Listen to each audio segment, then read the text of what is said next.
পথত আমি যিবোৰ মানুহক লগ পাইছিলোঁ সকলোৱে আমাক নতুন মানুহ বুলি সহায় কৰিবলৈ আগবাঢ়ি আহিছিল আৰু তেওঁলোকৰ কথা মতে আমি নদীত গাড়ী ননমাই পেলাই উভতি অহাৰ সিদ্ধান্ত লৈছিলোঁ।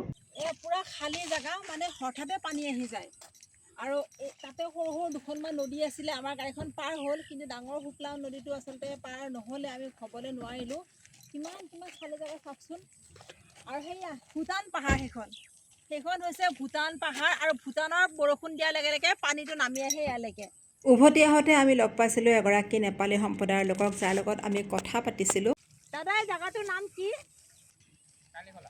কালিখোলা। নাই, গৈছিলোঁ ৰাইনো ৰিজৰ্টলৈকে, যাব নোৱাৰিলোঁ, পানী আছে যে ঘূৰি আহিলোঁ। ৰাইনো কিমান আছে পানী আছে আৰু মানুহবিলাকে কৈছে 4টা বজাৰ লগে লগে বোলে আৰু পানী আহিব বুলি ক'লে। নহয় নেকি? পানী যোৱা নাই ৰাইনৰ পৰা চিধা টেংকি বস্তিৰ পৰা চিধা গেলে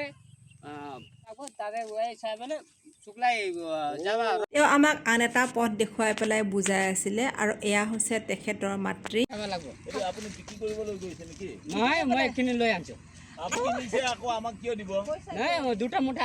ইফালে নদী, আনফালে হাতী ওলোৱাৰ ভয়। আকৌ কেতিয়াবা আহিম বুলি তেওঁৰ পৰা বিদায় লৈ আহিলোঁ, কিন্তু কিছু সময়ৰ পাছত তেওঁ পিছফালৰ পৰা দাদা ৰখিব বুলি হাতখন জোকাৰি দৌৰি আহি আছিলে।